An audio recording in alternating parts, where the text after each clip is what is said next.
financement, aide et conseils aux entreprises.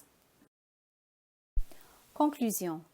Nous revenons ici sur les éléments du cours et expliquons comment ces acquis peuvent être utiles aux gestionnaires et être mis à profit pour améliorer les processus et permettre la mise en place et l'amélioration d'autres initiatives auxquelles le gestionnaire s'attellera.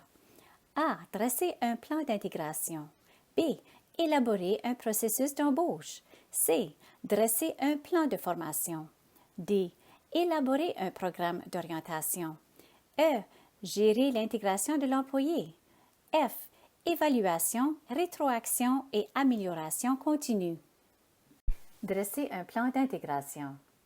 L'intégration, c'est le processus par lequel vous accueillez une nouvelle personne dans votre organisation et les étapes que vous suivez pour faciliter son intégration dans la culture organisationnelle de l'entreprise et l'aider à devenir un membre productif au sein de l'équipe. Le terme intégration englobe toutes les activités que vous réalisez afin de former ce nouveau membre jusqu'à ce qu'il puisse remplir ses fonctions conformément à sa description de tâches. Qui dit intégration dit orientation et formation. Mais n'oublions pas que ce sont trois choses différentes.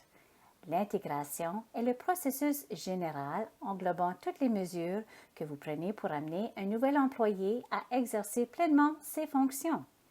Elle peut notamment comprendre les procédures administratives, l'obtention des licences, l'orientation, la formation, la supervision et l'évaluation.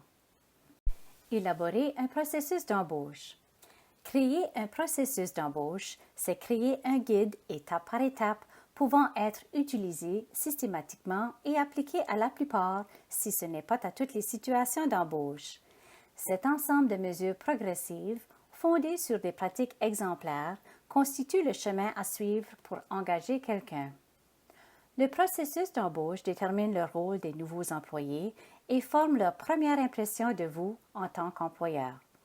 Connaître le rôle que jouera votre recrue, c'est important pour votre organisation, mais cela vous permet aussi de bien structurer la formation, le but étant de maintenir l'efficacité des opérations de l'entreprise en enseignant à votre recrue comment elles sont gérées.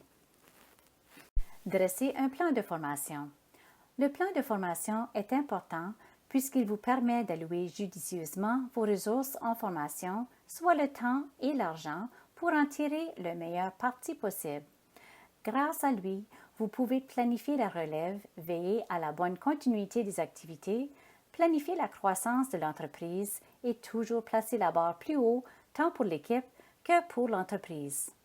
Pour créer un plan de formation, vous devez d'abord connaître vos besoins. Après avoir déterminé les titres et compétences que l'employé doit acquérir, vous pourrez vous pencher sur les méthodes internes et externes pour lui fournir la formation voulue et établir un échéancier. Élaborer un programme d'orientation. Orienter un employé, c'est l'aider à se familiariser avec son nouveau lieu ou son nouvel espace de travail, une nouvelle formation ou un nouvel événement ou processus. Il s'agit de lui fournir les informations de base qui lui permettront de bien comprendre l'environnement dans lequel il travaillera. Gérer l'intégration de l'employé.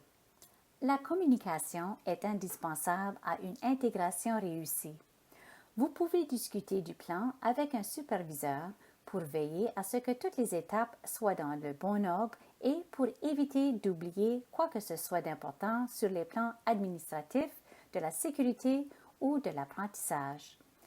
Il importe également de vous entretenir avec le mentor du nouvel employé pour voir à ce que tout le monde soit sur la même longueur d'onde concernant la journée d'orientation et le processus d'intégration en général. Ce sera le moment de répondre aux questions et préoccupations. L'un des avantages d'un plan d'intégration bien structuré, c'est qu'il vous permet de naviguer avec aisance tout au long du processus. Lorsque vous élaborez votre plan, vous effectuez des allers-retours entre les différentes étapes, l'embauche, l'orientation, la formation et la création du plan dans son ensemble. Vous vous faites alors une idée de la chronologie à suivre, jouant avec les différentes pièces du casse-tête, jusqu'à ce que la transition entre chacune d'elles soit harmonieuse.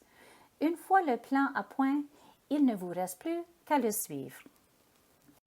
Évaluation, rétroaction et amélioration continue. Il est primordial de revoir régulièrement tous les processus de votre entreprise pour vous assurer qu'ils répondent toujours à vos besoins et qu'ils demeurent efficaces dans l'atteinte des objectifs visés. Cette révision vous permet de déterminer ce qui doit être éliminé, modifié ou amélioré, le but étant de rester concurrentiel et de continuer d'avancer. Résumé.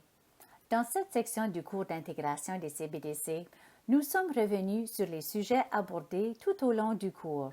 L'importance d'avoir un plan d'intégration, comment en créer un, comment y intégrer vos processus d'embauche et comment mener le processus d'orientation et de formation sur le lieu de travail.